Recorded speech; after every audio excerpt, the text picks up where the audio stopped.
Привет, guys. So, I know this might be a bit inappropriate since this episode is probably going to be a bit darker, the whole horror theme and stuff. But I wanted to give you guys from Russia a big thank you. You have my deepest gratitude since you are the guys who are watching this stuff for the most part right now. Of course, also a thank you to all the other people who watch this or might watch this in the future, but a special spasiba to you guys from Russia. Also, I wanted to ask you if you have any games that you would recommend or suggest to me, since right now I'm looking for a second game to play, since there is nothing I'm personally really looking forward to. And I thought maybe you had some good ideas, some suggestions, some recommendations. Alright, now without further ado, let's jump to the episode.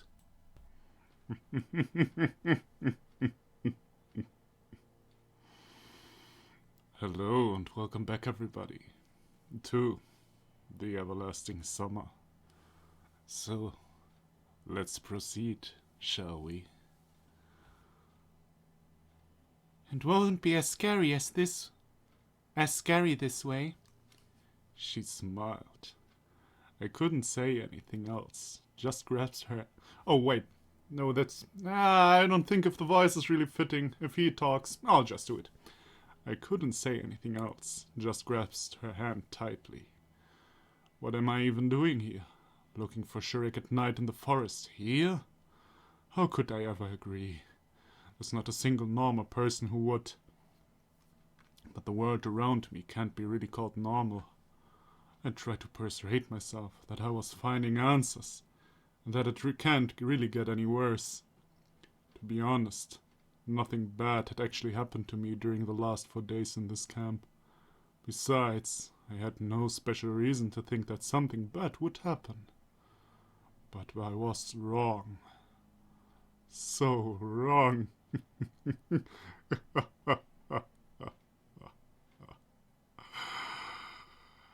Maybe it's just the way the world works. People can't live without adventures. Shall we go? Yes, I guess. But we didn't make a move. Slavia seemed to be waiting for me to take the first step. But I had just enough courage to stand still without running away. The moon showed up from behind the clouds again and lit up in the old camp building.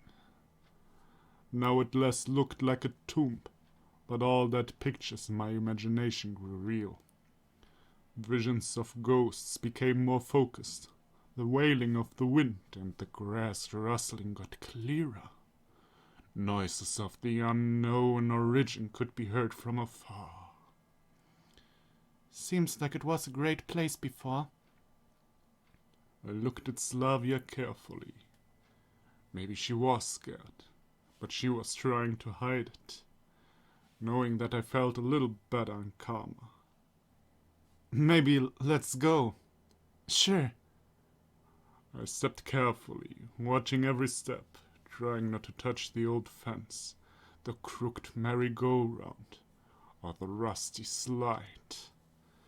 In some places, the grass was waist high, so any wrong move could lead to broken legs or hands, which the ghosts and the spirits could munch on.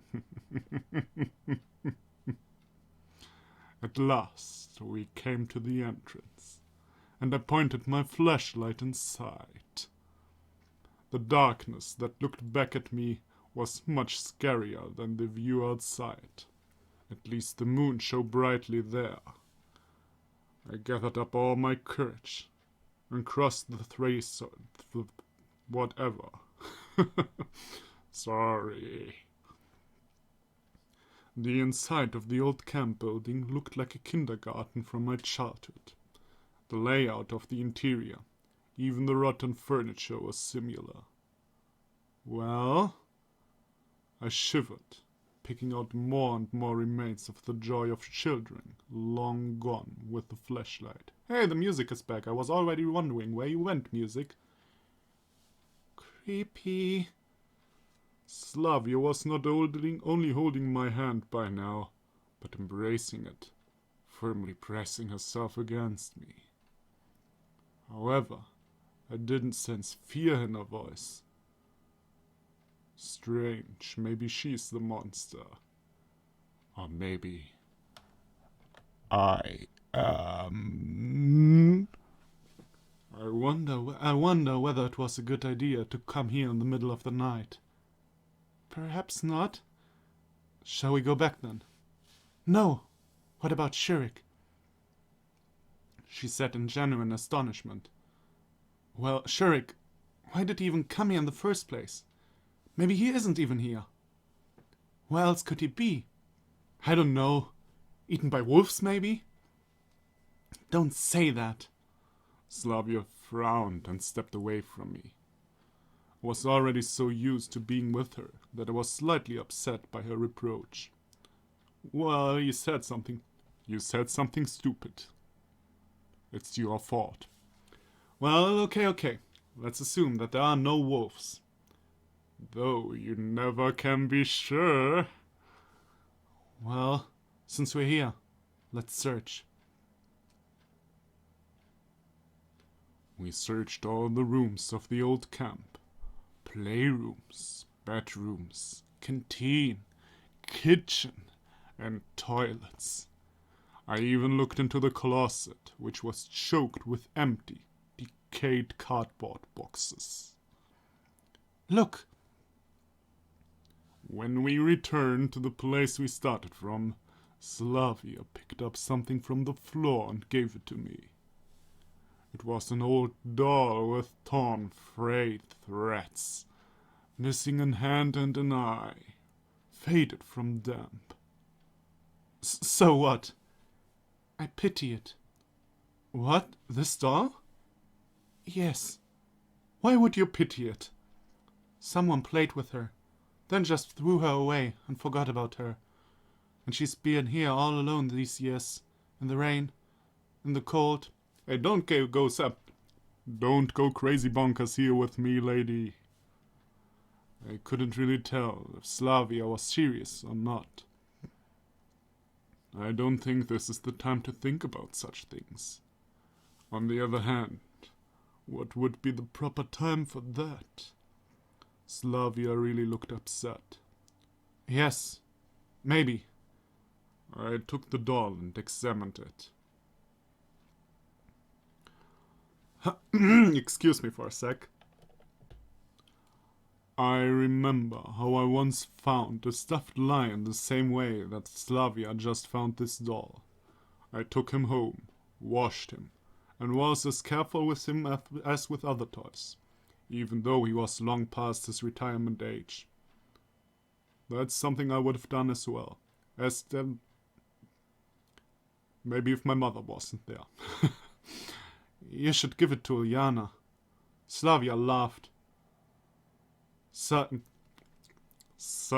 the wind howled down the passage, singing some kind of eerie tune. A light flashed, and I instinctively jumped, caught my leg on something, and tumbled to the floor.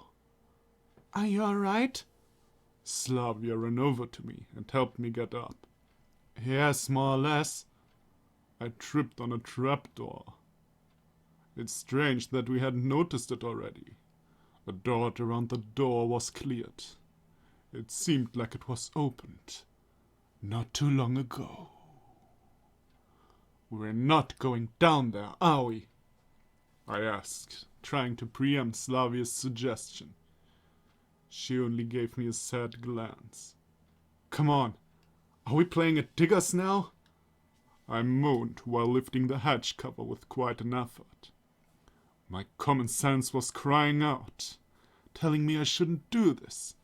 But contrarily, my logic suggested that if this world wanted to kill me, I'd already be dead. Little did I know, this world didn't want to kill me.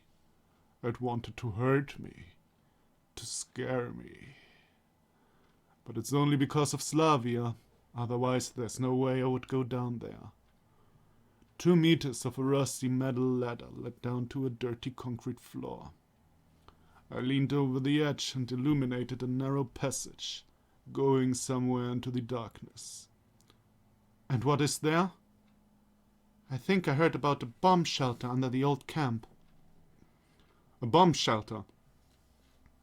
Well, that's pretty logical, considering the time it was built.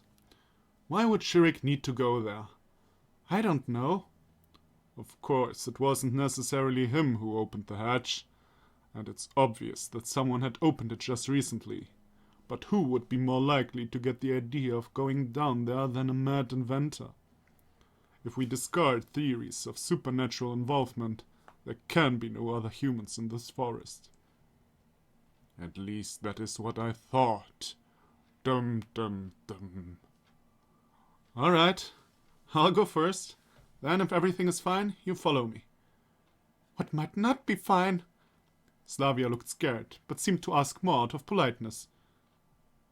That's really strange. That's really strange. Why doesn't she seem to be... Why isn't she really scared? Are they fooling me? Is this like all set up and in the end everyone laughs about the stupid Semyon? Who narrates this shit like he was in a horror game? Well, I don't know. Rats, for example. Are you afraid of rats? Guess I shouldn't have asked. I sighed deeply and began to descend. We advanced slowly, holding hands. In the pitch darkness, the flashlight was not helping much. Only occasional, it would illuminate pieces of old newspapers and scrap metal lying here and there. Suddenly it began to feel as if the walls and the ceiling, covered in endless twisting cords, were pressing in on me, as if the passage was getting narrower. I spread my arms, trying to measure the passage's width.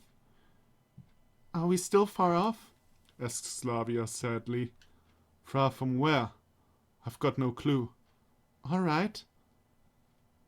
Just then, a massive metal door appeared before me, as if from nowhere. Oh! Cried Slavia softly.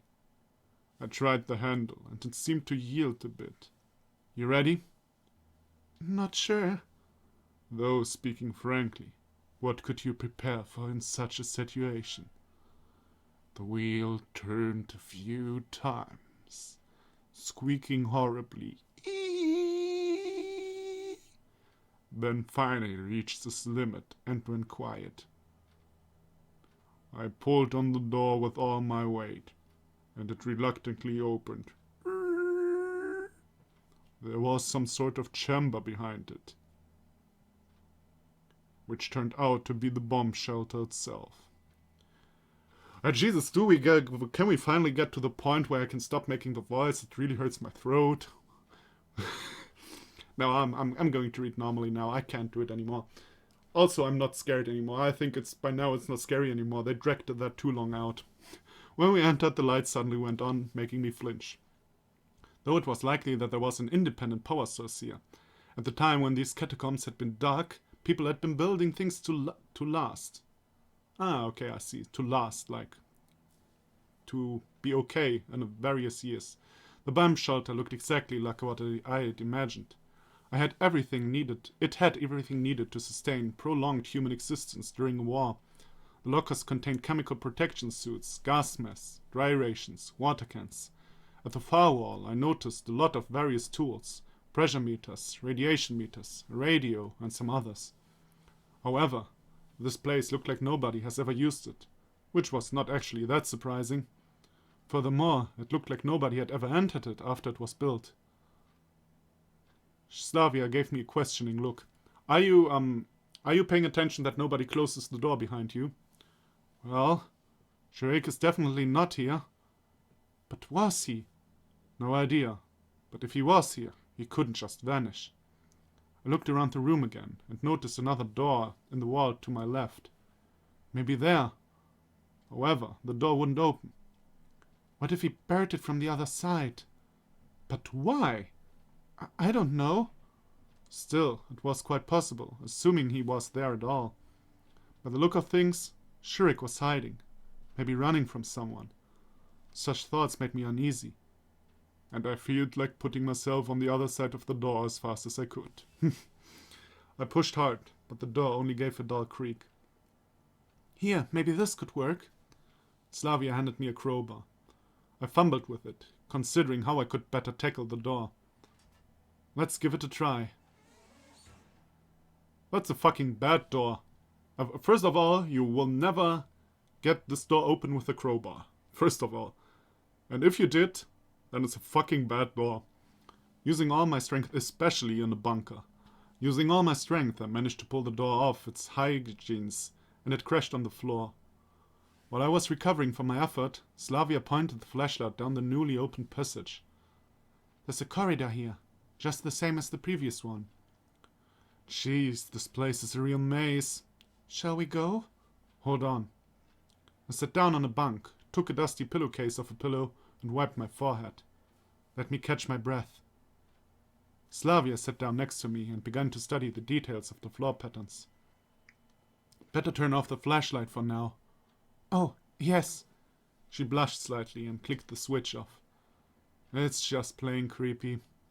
I caught myself thinking that I have not been treating these events as real for the last half an hour, as if they not have been happening to me, as if they were just a dream. Just like back then, 4 days ago, in the first minutes after I found myself here. Yes, lately I might have started getting used to this world, this reality, as it has become reality for me. And that feeling deep in my soul that I had to find an exit was not so acute anymore. But now again, in a blink of an eye, the forest, the old camp, the bomb shelter. There was absolutely nothing supernatural about any of it. But neither was it anything normal, like anything from my previous life. Yes, agreed Slavia. Don't you find any of this strange? Oh, yes, about the creepy part, okay. What exactly? Well, the fact that we are sitting here, just you and me in the night. Wouldn't it be normal in such a situation to instead wait till morning and con the police? Yes, I guess so, she replied thoughtfully. Of course, I almost volunteered. I shouldn't have. Well, almost isn't quite right, but still. But you just wanted to help. If Shurik is here, we should find him as soon as possible. At this rate, we will be the ones they are looking for. You know, he did manage to get lost here. Slavia looked frustrated. All right, I didn't mean anything like that. Maybe he's not here. Maybe he actually went back to the camp a long time ago. Yes, maybe. But we should still check, right? Of course. Slavia got up and held out her hand to me. It seemed she wasn't as afraid as me. Though I was already tired of being scared myself, and now only wanted all of this to end as soon as possible. Wow, this is really horror game corridor. This corridor was identical to the other one, which we came through to get to the bomb shelter. I was walking at a slow pace, carefully watching the floor and checking from time to time whether the passage was getting narrower. I really should have stopped like 10 minutes earlier with the horror voice. I think I overdid it there a bit. Sorry. Sorry if I unnerved you. If I was going on my nerves, let me know in the comments below. Look. Slavia held my hand tighter and pointed at a breach in the middle of the tunnel. It was wide enough for a man to climb through. Or to fall down. Oh no. A train rail? Like for real? Maybe. I pointed the light down, but there seemed to be nothing but ground at the bottom. I think we should check this out. The hole was shallow enough for us to climb out afterwards, so at first sight there was nothing to be afraid of. The question is, can you get back up? No, this is really like... This can break any time. This is really not responsible at all. So no trains, but more like mining? Coal mining or something like that? I climbed down and carefully helped Sylvia. We found ourselves in some kind of mine. Yeah, it's a mine. The walls and the ceiling were reinforced by wooden beams, and rails stretched out into the distance. Here and there, earth pressing down against the fragile design broke through the boards, which were rotting with age. It made the whole structure look a bit unreliable. Where do you think we are? Don't know. Some kind of mine. What could have mined here? Coal, perhaps? Perhaps. We started to advance slowly. Stones would treacherously shift under our feet now and then. The beam coming from the flashlight trembled and jumped from one wall to the other, often casting shapeless shadows, which disappeared as soon as the light was pointed at them. It's scarier here than above. Guess so. The further we went, the stronger my confidence became that Shurik had absolutely nothing to do with this place. He couldn't have been taken by a chupacabra kuti, whatever that is. Alright, we can't rule out that possibility either. At least we came to a fork in the tunnel. Where do we go now? I don't know. I tried to inject at least some semblance of calm into my voice, but I really had no clue. None at all. Not where to go, not where Shurik was, not even why we were here. What if we get lost? Yeah, right. Let's have a mark that we have already been here. I picked up a rather larger stone and carefully carved a cross on one of the logs supporting the ceiling. There, now we'll know that we have already passed the spot. Good. Slavia smiled. So, which way? Well, the arrow points left. So... I think it's kind of logical to go left when the arrow points left. Know what I mean? Yeah, probably it's the more intelligent thing. So let's do that. Go left. It seems that there is another fork in the road. Oh, okay, so it's just a picture. Well, first left, then right, I don't know. Okay, another fork in the road. No. Left, right, left. Right. Okay, left, right, left, right, left. Left, right, left, right, left, right, right. Okay. I'll never remember that. Hopefully I don't have to go back. We came to some kind of miners' camp. Oh, whoops. Picks and helmets everywhere. A rusty wagon stood in the corner. All the items were so old. They dated from the beginning of the 20th century, rather than the middle. So this really is a mine, which means we could wander around here for ages without finding a way out. But I sensed that exit was somewhere nearby, and so we went further. Another fork. Okay. Left, right, left, right, left, right. I think last time I went right. Another fork. Right. I'll stick with my scheme. Left, right, left, right, left, right, left, right. This is really unresponsible. Nobody in the fucking world would do that. After another turn, the flashlight lit up a wooden door. Well, at least that is something. To tell the truth, I was so tired of wandering around this mine that I had completely stopped thinking about Shurik. I only wanted to find an exit as soon as possible. What is behind it? We're just about to find out. Past the door was a small chamber, which looked like either the utility room of a boiler house or like one of the bomb shelter's rooms. The floor was littered with empty bottles, and the walls were painted with a mess of graffiti, which meant that other people had more than once visited this place before us. Although from the look of things, they had done so rather long ago. Did I just hear someone laughing? I was running the flashlight beams around the room, trying to check every part of it, when suddenly... Hey, we really found him! I wonder, could I have gone a wrong way? Like, really, could I have gone wrong? Or did I really end up for sure in this shelter here? I found Shurik curled up in a corner. Shurik! However, it looked as if he was not paying any attention to us. Here you are! We've been looking for you all night! Why in the world did you come here?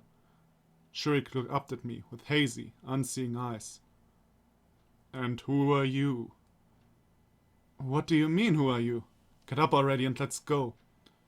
I'm not going anywhere with you. Shurik turned away and stared into the darkness again. You want to trick me again. Or make me go in circles through the tunnels, won't you? Yes, you will. I know you for what you are. Shurik's voice turned into an infernal whisper. Cut this nonsense out already. Hey, come on, it's obvious it's something wrong with him. I wanted to approach him and pull him upright, but Slavia stopped me. He's not quite himself. I'm not quite myself either. You wander here all night. You sure won't be quite yourself. She shook her head reproachfully and slowly went up to Shurik while carefully staying in the light. It's all right. It's me, Slavia. For real? Shurik looked at her and immediately started sobbing quietly. Of course. Who else could it be? And that's Semyon with me. We came to find you. Everything is fine now. And you're really not them? Certainly not. We're us. He tried to get up, but he was apparently disoriented and would have fallen if not for Slavia, who caught him by the arm. Easy there, careful. When they came up to me, I said, All right, time to get out of here. We can't go back. Back where? Into the mine? Yes. Shurik was speaking calmly, but at the same time his voice was trembling slightly. Why is that? It is where they are. Who are they? The voices. What voices? I was starting to lose my patience. And you people have to be patient too, because at some point I have to make a cut, and why not here? Jesus, this is really a long part. I'm like a little bit oversatisfied for today with my horror. You know what I mean? How much? It's already like a half an hour. Wow. I expected this to be 20 minutes at max. Oh well. Alright. Well, thank you everybody for watching. And come back for the next part, and hopefully we get out of these mines here. And I'll see you then. Bye bye.